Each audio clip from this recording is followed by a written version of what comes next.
नमस्कार दोस्तों। सावन का पूरा महीना भगवान शिव को समर्पित है और उनकी पूजा के लिए शुभ होता है।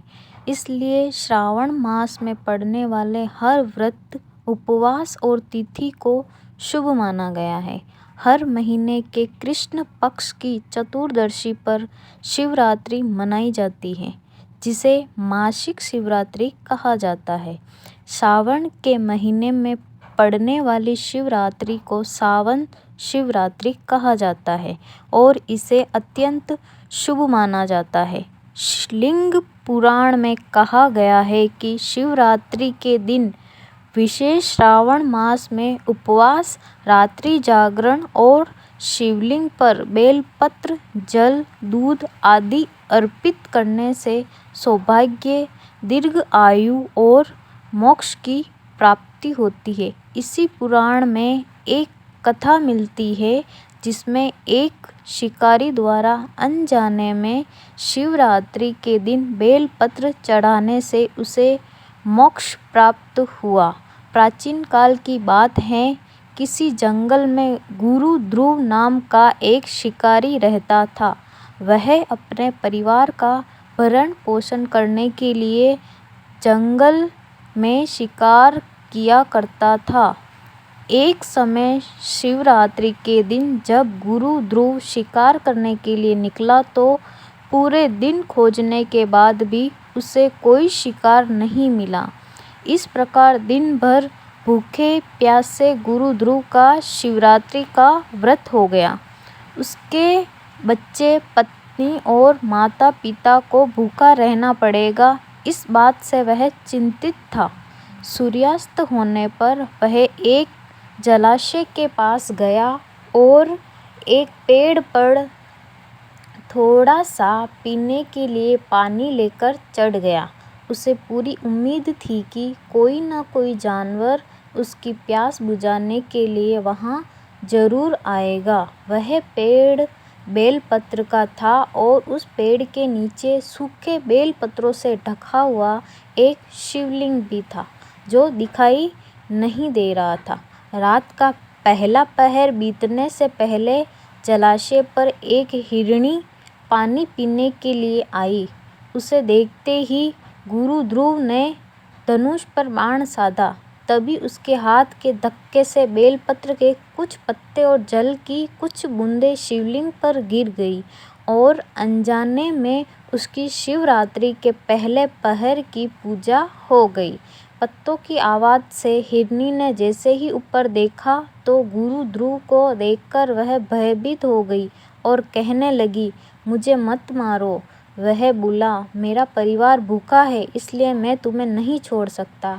वो फिर बोली, मेरे छोटे छोटे बच्चे हैं और मेरे वापस लौटने का इंतज़ार कर रहे हैं। मैं उन्हें अपने पति को सौंप कर वापस आती हूँ, उसके बाद तुम मुझे मार देना।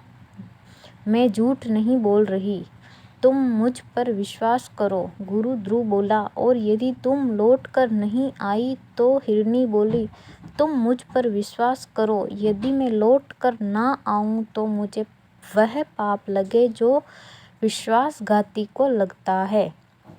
इस प्रकार हिरनी के कहने पर गुरु ध्रुव ने उसे जाने दिया।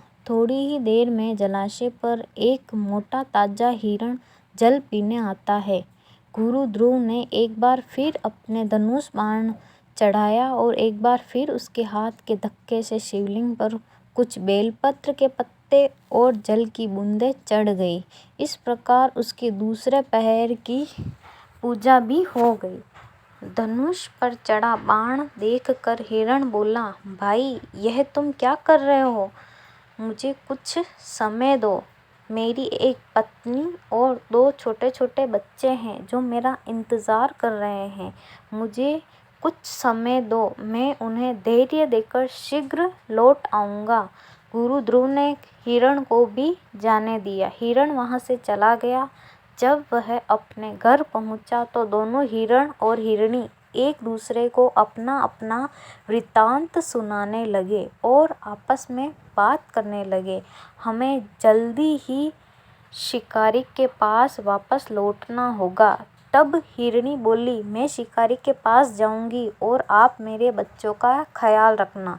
यह सुनकर हिरण बोला, माँ के बिना बच्चों का कोई नहीं है, मैं शिकारी के पास जाऊंगा। हिरणी आगे बोली, पति के बिना पत्नी का क्या जीवन, आपकी मृत्यु के बाद मैं कैसे जीवित रह पाऊंगी, मैं अवश्य जाऊंगी। अब वह दोनों ही अपने बच्चों को समझा बुझाकर वहाँ से चल पड़े। दोनों बच्चों ने जैसे ही देखा कि उनके माता पिता शिकारी के पास जा रहे हैं तो वह भी उनके पीछे पीछे चल दिए। इस प्रकार वह सभी शिकारी के पास पहुँचे। उन्हें देखते ही गुरु ध्रुव ने जैसे ही अपने धनुष पर बाण साधा तो फिर उसके हाथ के टल्ले से कुछ जल की बूंदें और बेलपत्र शिवलिंग पर चढ़ गए, जिससे उसके तीसरे पहर की पूजा भी हो गई और उसके दुष्कर्म नष्ट हो गए, साथ ही उसे ज्ञान की प्राप्ति हुई। हिरण बोला, हम सभी उपस्थित हैं, आप हमारा वध कर अपने परिवार की भूख मिटा लो।